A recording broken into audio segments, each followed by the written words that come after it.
ফিলিস্তিনিদের বিরুদ্ধে ইসরায়েলের বর্বরতা বেড়েই চলেছে। তেল আবিবের নৌ অবরোধ উপেক্ষা করে সাহায্য নিয়ে গাজার পথে সমুদ্র ফ্লোটিলা। দোহা সম্মেলনে ইসরায়েলকে তুলোধুনা করলেন আরব নেতারা। নেটো জোটের মতো প্রতিবেশীদের নিয়ে সামরিক বাহিনী গড়ে তোলার পরিকল্পনা মিশরের। এরদোগান বিরোধী বিক্ষোভে উত্তাল তুরস্ক। প্রেসিডেন্টের বিরুদ্ধে দমন নিপীড়ন ও রাজনৈতিক উদ্দেশ্য হাসিলে বিচার বিভাগকে ব্যবহার অভিযোগ।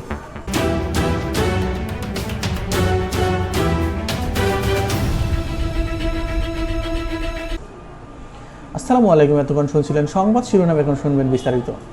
সব চাপ উপেক্ষা করে গাজার বর্বরতা চালিয়ে যাচ্ছে ইসরায়েল। হামলার একদিনে প্রাণ গেছে আরও 68 ফিলিস্তিনের, আহত প্রায় 350। গাজা সিটি দখলের লক্ষ্যেও অব্যাহত তাণ্ডব। শহরটিতে রোববার মৃত্যু হয়েছে 35 জনের, গুড়িয়ে দেওয়া হয়েছে 3টি শৌচ ভবন। তেল আবিবের দাবি হামাসের ঘাঁটি হিসেবে ব্যবহৃত হচ্ছিল ভবনগুলো, যদিও দাবির পক্ষে কোনো প্রমাণ দেয়নি। একদিনে ত্রাণ সংগ্রহকারীদের উপর হামলায় মারা গেছে 10 জন, আহত 8 জন। অবনতি হয়েছে দুর্ভিক্ষ পরিস্থিতিরও। অনাহারে অপুষ্টিত মৃত্যু হয়েছে আরও 2 জনের। এ নিয়ে উপত্যকায় খাবারের অভাবে প্রাণ হারিয়েছেন প্রায় 2,500 মানুষ। প্রায় 2 বছর ধরে চলমান ইসরায়েলি আগ্রাসনে গাজায় এ পর্যন্ত প্রাণহানির শিকার 64,800-র বেশি ফিলিস্তিনির। ইসরায়েলের নৌ অবরোধ উপেক্ষা করে গাজার মানুষদের বাঁচাতে তিউনিসিয়া থেকে আবারও শুরু হচ্ছে সমুদ্র ফ্লোটিলা যাত্রা। পরপর 2টি ড্রোন হামলার পরও গাজার মানুষদের বাঁচাতে অবিচল মানবাধিকার কর্মীরা। আবহাওয়ার জন্য কিছুটা বিলম্ব হলেও আবারও শুরু হয় তাদের যাত্রা। তিউনিসিয়ার বিজয়েতে বন্দর থেকে 40টির বেশি দেশের মানুষের মানবাধিকার কর্মী নিয়ে রওনা হয় ফ্লোটিলা নৌবহর, যা আন্তর্জাতিক জলসীমায় পৌঁছে যুক্ত হবে ইতালির সিসিল থেকে রওনা আরেক দলের সাথে। অন্যদিকে রোববার গ্রিসের সাইরাস দ্বীপ থেকে গাজার উদ্দেশ্যে যাত্রা শুরু করে ফ্লোটিলা। বহরে আরও 2টি জাহাজ। ফিলিস্তিনের প্রতি সংহতি প্রকাশে বন্দরে হাজির হয় শতাধিক মানুষ। ফ্রিডম টু প্যালেস্টাইন স্লোগান দিতে দিতে বিদায় জানায় জাহাজ দুটিকে। ইসরায়েলের অবরোধকে চ্যালেঞ্জ করে গাজায় জরুরি মানবিক সহায়তা পৌঁছানোর উদ্দেশ্যে অব্যাহত যাত্রা জানিয়েছে ফ্লোটিলা কর্তৃপক্ষ। স্পেনের সেন্ট্রাল মাদ্রিদে পুলিশের সাথে ব্যাপক সংঘর্ষ হয়েছে ফিলিস্তিনিপন্থী বিক্ষোভকারীদের সাথে। রোববার সাইকেল প্রতিযোগিতার সমাপনী অনুষ্ঠানে এই ঘটনা ঘটে। প্রতিযোগিতার একটি ইসরায়েলি দলের অংশ নেওয়া কেন্দ্র করে প্রতিবাদ জানায় ফিলিস্তিনিপন্থীরা। রেস ট্রাক দখল করে শুরু করে বিক্ষোভ। এ সময় আন্দোলনকারীদের বাধা দেওয়ার চেষ্টায় এগিয়ে আসে পুলিশ, যার জেরে আরও নিয়ন্ত্রণের বাইরে চলে যায় পরিস্থিতি। দুপক্ষের মাঝে শুরু হয় ব্যাপক ধস্তাধস্তি। ফলে নির্ধারিত সময়ের আগেই মুলতবি ঘোষণা করা হয় ফাইনাল। সমাপনী আসর উপলক্ষে এলাকাটিতে মোতায়েন করা হয় 1000-এরও বেশি পুলিশ সদস্য। কাতারের হামলার জেরে ইসরায়েলকে রীতিমতো তুলোধুনা করল আরব নেতারা। দোহায় চলমান সামিটে তেল আবিবের আগ্রাসী আচরণে কঠোর নিন্দা জানান আরব প্রতিনিধিরা। ইসরায়েলের হামলাকে রাষ্ট্রীয় সন্ত্রাসবাদ বলে উল্লেখ করেন, যথাযথভাবে তা মোকাবেলার হুঁশিয়ারি দিয়েছে কাতার।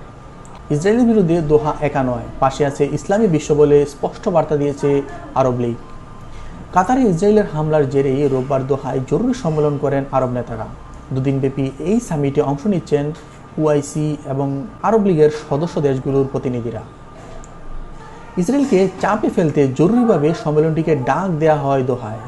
এই সভায় ইসরায়েলকে হামলাকে রাষ্ট্রীয় সন্ত্রাসবাদ বলে উল্লেখ করেন আন্তর্জাতিক সম্প্রদায়ের দৃষ্টি আকর্ষণ করেন কাতারের প্রধানমন্ত্রী। জানান, যে কোনো মূল্যে তেল আবিবের আগ্রাসন মোকাবিলা করবে দোহা। কাতার তার সার্বভৌমত্বের কোনো লঙ্ঘন বা জাতীয় নিরাপত্তার হুমকি সহ্য করবে না। তারা বলেন, আমাদের সার্বভৌমত্ব এমন একটি বিষয় যা উপেক্ষা করা বা লঙ্ঘন করা যাবে না। আন্তর্জাতিক আইন দ্বারা নিশ্চিত সকল উপায়ে আমরা আমাদের প্রতি কোনো হুমকির মোকাবেলা করব। ইসরায়েলের কঠোর সমালোচনা করে গাজায় গণহত্যার বিরুদ্ধে আন্তর্জাতিক নিরাপত্তাকে দায়ী করেন আরব লীগ প্রধান। দোহায় পাশে থাকার প্রতিশ্রুতি দেন তিনি। এই সম্মেলনে স্পষ্ট বার্তা সবার কাছে পৌঁছাতে হবে। কাতার একা নয়, আরব ইসলামী বিশ্ব দোহার পাশে রয়েছে। দখলদার ইসরায়েলের আগ্রাসন কাপুরুষতা, বিশ্বাসঘাতকতা ও বোকামি ছাড়া আর কিছুই নয়। এদিকে ইসরায়েল যত বড় হামলাই করুক না কেন, গাজায় যুদ্ধবিরতি মধ্যস্থতায় পিছু হাঁটবে না কাতার বলে জানিয়েছে দেশটি। রুশ আগ্রাসন ঠেকাতে এবার নেটো সেনা মোতায়েনের সিদ্ধান্ত নিল পোল্যান্ড। দেশটির প্রেসিডেন্ট এই সংক্রান্ত আদেশ জারি করেন। বিবৃতিতে বলা হয়, পোল্যান্ডের আকাশসীমায় রুশ ড্রোনের অনুপ্রবেশ এবং চলমান মহড়ার প্রেক্ষিতে এই সিদ্ধান্ত নেওয়া হয়েছে। এরই মধ্যে দেশটির সীমান্ত এলাকায় বিমান টহল জোরদার করেছে ফ্রান্স। রাশিয়ার মহড়া পোল্যান্ড সীমান্তে ড্রোন অনুপ্রবেশকে কেন্দ্র করে রীতিমতো যুদ্ধ পরিস্থিতি বাল্টিক অঞ্চলে। নিজের নিরাপত্তায় বড় ধরনের সিদ্ধান্ত নিতে পারে ওসার, এমনটাই মনে করছিল। তার এই অংশ হিসেবে পোল্যান্ডে ন্যাটো সেনা মোতায়েনের ঘোষণা এলো দেশটির প্রেসিডেন্টের পক্ষ থেকে। রোববার এই সংক্রান্ত আদেশে স্বাক্ষর করেন পোলিশ প্রেসিডেন্ট ক্যারল নেওয়ার্কি। বিবৃতিতে বলা হয়, গেল শুক্রবার থেকে চলছে ন্যাটোর অভিযান অপারেশন ইস্টার্ন সেন্ট্রি। এরই অংশ হিসেবে পোল্যান্ডে ন্যাটো সেনা মোতায়েন করা হবে। এদিকে যে কোনো হামলা ঠেকাতে এবং পাল্টা অভিযান চালাতে পোল্যান্ড সীমান্ত এলাকায় টহল শুরু করেছে ফরাসি বিমান বাহিনী। বিভিন্ন ধরনের ক্ষেপণাস্ত্র সজ্জিত করে রাফাল ফাইটার জেটের টহল চলছে। রুশ আগ্রাসন ঠেকাতে যে কোনো পদক্ষেপের ঘোষণা নেটো জোটের। উদ্দেশ্যপ্রণীতভাবে ড্রোন মোতায়েন করেছিল রাশিয়া। পোল্যান্ডের নির্দিষ্ট কোনো লক্ষ্যবস্তুতে আঘাত হানার পরিকল্পনা করতে পারে মস্কো। এমনটি হলে কঠোর জবাব দেওয়া হবে। গেল সপ্তাহে পোল্যান্ডের রুশ ড্রোন অনুপ্রবেশের পর থেকেই নিজেদের প্রতিরক্ষা ব্যবস্থা জোরালো করেছে ন্যাটো। অপারেশন ইস্টার্ন সেন্ট্রিতে অংশ নিয়েছে সুরানডাস্ট সহ পলিটিয়াটিক আকাশ প্রতিরক্ষা ব্যবস্থা। এর পাশাপাশি হেলিকপ্টারের বহর চলেছে চেক প্রজাতন্ত্রের। ন্যাটো জোটের মতো সামরিক বাহিনী গড়ে তুলতে চায় মিশর, যার নেতৃত্ব দেবে কায়রো। সাথে থাকবে সৌদি আরব। কোনো আরব দেশ বহিষ্কৃত আক্রমণের শিকার হলে মুহূর্তেই জবাব দেবে বিশ্বের এই ফোর্স। ইসরায়েলের সাথে উত্তেজনার মধ্যেই আরব দেশগুলোর সামরিক জোট গঠনের এই খবর উঠে এসেছে বিভিন্ন গণমানবিক মাধ্যমে। জানা গেছে, এরই মধ্যে বিষয়টি নিয়ে কাজ শুরু করেছে মিশরের সিসি সরকার। বিশ্বের সবচেয়ে বড় সামরিক জোট ধরা হয়ে থাকে ন্যাটোকে, যার মাধ্যমে এক সুতোয় গাঁথা ইউরোপীয় দেশগুলো। অদৃশ্য অটলের মতো ইউরোপের বেশিরভাগ দেশকে রক্ষা করে থাকে বিশেষ এই প্রতিরক্ষা চুক্তি। সম্প্রতি মিশরের তরফে প্রস্তাব এসেছে আরব দেশগুলোর একত্র করে ন্যাটোর আদলে সামরিক জোট গড়ে তোলার। বিষয়টি নিয়ে একাধিক প্রতিবেদন উঠে আসে আল আকবার, আল কুদ্দুস, আল মান সহ বিভিন্ন এলাকায় গণমাধ্যমে। বলা হয়েছে, ন্যাটো জোটের মতো একই ধরনের সামরিক বাহিনী গড়ে তুলতে চায় মিশর। এরই মধ্যে নাম প্রস্তাব করা হয়েছে। কাতারের হামলার জেরে ইসরায়েলের সাথে উত্তেজনার মধ্যেই এমন খবর প্রকাশ্যে এলো। প্রতিবেদনগুলোই আরও বলা হয়, হুমকির মুখে থাকা যে কোনো আরব দেশ মোতায়েন করা হবে এই র্যাপিড রিঅ্যাকশন ফোর্স। কোনো দেশ আক্রমণের শিকার হলে জবাব দেওয়া হবে অবিলম্বে। ন্যাটোর আর্টিকেল 5 অনুযায়ী ঠিক যেমনটা সুরক্ষা পায় জোটভুক্ত দেশগুলো। বিশেষ বাহিনীতে প্রাথমিকভাবে 20,000-এর মতো সেনা পাঠাবে মিশর।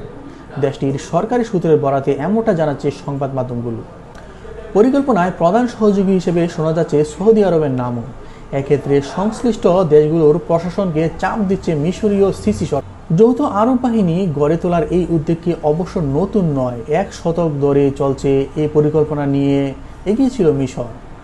সেটি আলোর মুখ না দেখলেও কাতারের ইসরায়েলে হামলার পর এখন নতুন করে আলোচনা এসেছে। বন্ধুরা, সংবাদটি এ পর্যন্তই। পরবর্তী সংবাদ দেখার আমন্ত্রণ জানিয়ে এখানেই শেষ করছি। চ্যানেলটি সাবস্ক্রাইব করে পাশে থাকুন। ধন্যবাদ।